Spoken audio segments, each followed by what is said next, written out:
ورحمۃ اللہ وبرکاتہ۔ سب خیریت تو ہے میرے بھائی، آپ 3 دن سے کھیلنے کے لیے نہیں آ رہے اور آپ کے چہرے پر بھی تھکاوٹ کے آثار ہیں۔ بس کیا بتاؤں نعمان، زندگی عذاب بن گئی ہے۔ سب خیریت تو ہے میرے بھائی، کیا ہوا؟ بھائی اصل میں گزشتہ 3 دن سے والدہ کی طبیعت سخت خراب ہے اور میں نوکر بن کے رہ گیا۔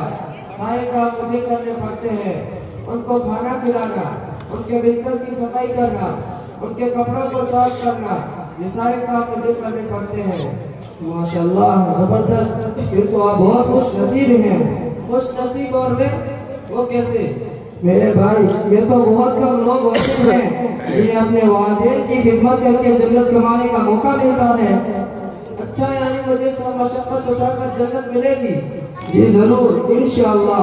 کیا آپ نے کرن میں رہنے والے اویس بن عامر کا واقعہ نہیں سنا، جنہیں آج ہم اویس کرنی کے نام سے جانتے ہیں؟ نہیں، میں نے تو نہیں سنا، کیا آپ مجھے سنائیں گے؟ جی بالکل، کیوں نہیں۔ حضرت اویس کرنی اپنے والدہ کی خدمت میں اسے مصروف رہتے تھے، چنانچہ وہ آپ صلی اللہ علیہ وسلم کی زیارت میں تشریف نہیں لا سکے۔ آپ صلی اللہ علیہ وسلم کی زیارت میں تشریف نہیں لا سکے، چنانچہ آپ صلی اللہ علیہ وسلم نے ان کے لیے دعا فرمائی اور میرے نبی نے فرمایا، عمر، میرے بعد ایک آدمی آئے گا، اس کا نام ہوگا اویس، وہ کرم کی شاخ میں سے ہوگا، اس سے دعا کروانا۔ علی آپ بھی، عمر آپ بھی۔ یا رسول اللہ، وہ کس لیے؟ فرمایا، اس نے ماں کی ایسی خدمت کی ہے جس کی وجہ سے وہ جب ہاتھ اٹھاتا ہے تو اللہ اس کے ہاتھ خالی نہیں لوٹاتے۔ حضرت عمر نے حج کے موسم پر سب حاجی کھڑے کر لیے اور کہا کہ یمن والے کھڑے رہو، باقی بیٹھ جاؤ۔ وہ سب باقی بیٹھ گئے۔ پھر فرمایا کہ یمن والے بیٹھ جاؤ اور کرن والے کھڑے رہو۔ تو ایک شخص کھڑا رہا۔ آپ صلی اللہ علیہ وسلم نے فرمایا، حضرت عمر نے فرمایا، کیا تم کرنی ہو؟ اس نے کہا، جی میں کرنی ہوں۔ پوچھا، اویس کو جانتے ہو؟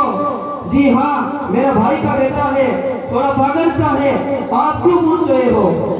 تو حضرت عمر نے پوچھا، وہ نہیں بلکہ تو پاگل ہے، کدھر ہے وہ؟ کہا، جو عربات کی طرف اونٹ چانے گیا ہے۔ آپ نے حضرت علی کو ساتھ لیا اور سواری پر ڈور لگائی۔ دیکھا تو اویس کرنی ایک کنکر کے نیچے نماز پڑھ رہے تھے اور پاس میں اونٹ چل رہے تھے۔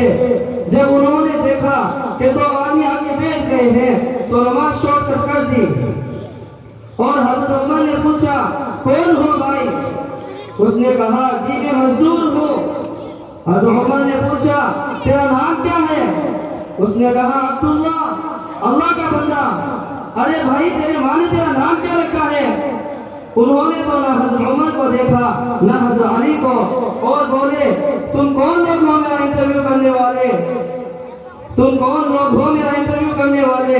تو حضرت عمر بولے، یہ ہے امیر المومنین حضرت عمر بن خطاب اور میں ہوں علی بن ابی طالب۔ تو وہ کانپنے لگ گئے اور بولے، میں معافی چاہتا ہوں، میں پہلی دفعہ آیا ہوں، میں نے آپ کو دیکھا نہیں، فرمائیے کیا حکم ہے؟ تو حضرت عمر رضی اللہ عنہ نے عرض کیا، آپ ہاتھ اٹھا کر ہمارے لیے دعا کیجئے۔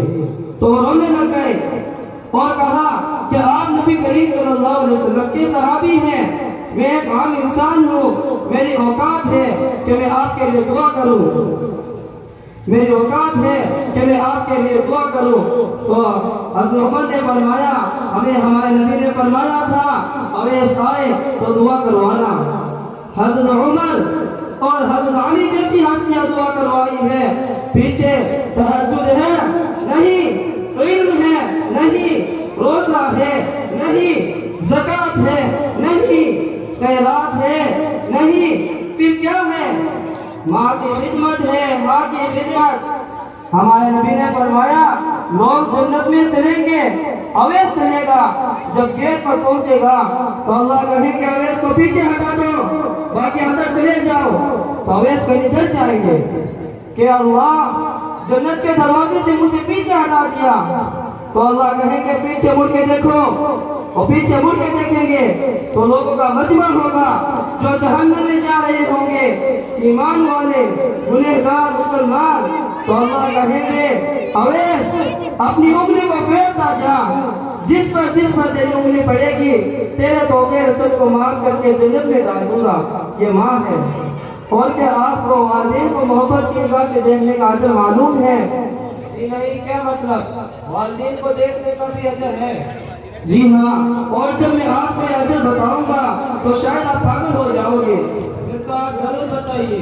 والدین کو ایک مرتبہ محبت کی نگاہ سے دیکھنے پر مقبول حج کا ثواب ہے. سبحان اللہ، کیا یہ اچھی بات بتائی ہے.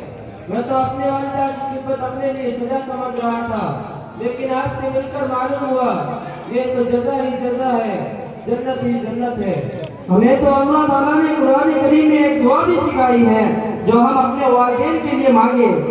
آپ وہ دعا مجھے بھی سکھلا دیجئے کہ میں وہ نماز کے بعد مانگا کروں گا.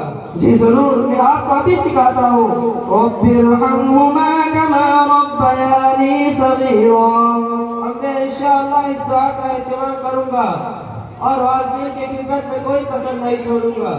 میرے بھائی، مجھے ایک بہت پیاری حدیث یاد آ گئی ہے، اگر آپ اجازت دیں تو میں وہ بھی سناؤں. جی ضرور، کیوں نہیں. ایک مرتبہ ایک شخص رسول اللہ صلی اللہ علیہ وسلم کی خدمت میں حاضر ہوا. اس شخص کے ساتھ ایک بڑا شخص بھی تھا. آپ صلی اللہ علیہ وسلم نے عرض کیا، یہ بڑا شخص کون ہے؟ اس شخص نے جواب دیا، یہ میرے والد صاحب ہیں. آپ صلی اللہ علیہ وسلم نے فرمایا، ان کے آگے مت جانا، مجلسوں میں ان سے پہلے مت بیٹھنا، ان کو گالی مت دینا اور ان کا نام لے کر مت پکارنا. سبحان اللہ، میرے والدین کی عزت کتنی تاکید کی گئی ہے. جی ضرور، بلکہ آپ صلی اللہ علیہ وسلم نے فرمایا، اللہ کی رضامندی والدین کی رضامندی میں ہے اور اللہ کی ناراضگی